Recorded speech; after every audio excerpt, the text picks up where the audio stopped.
Boia.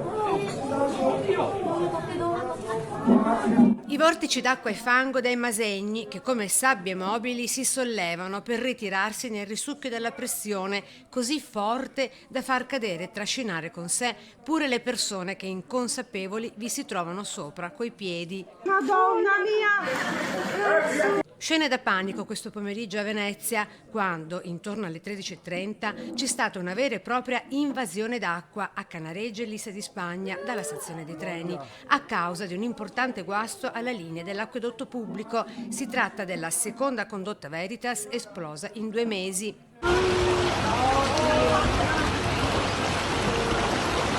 Disagi per tutti, dai residenti ai turisti, commercianti in primis, specie chi con l'attività al piano terra è finito sott'acqua. Disagi anche per ristoranti e strutture alberghiere, con gli ultimi piani, abitazioni comprese, rimasti all'opposto, completamente all'asciutto, cioè senza acqua potabile. Si tratta di una condotta portante dell'acquedotto di Venezia del diametro di 400 mm e immediatamente la zona è stata allagata.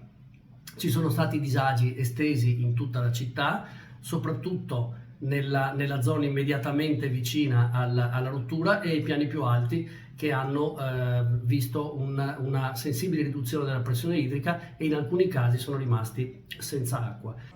Sul posto intervenuti i tecnici di Veritas, la società che gestisce alcuni servizi pubblici locali, con la situazione tornata sotto controllo dopo meno di un paio d'ore dall'accaduto. Già alle 14:45 però i nostri tecnici sono riusciti a bloccare l'uscita dell'acqua e alle 15:30 la pressione è tornata normale in tutta la città.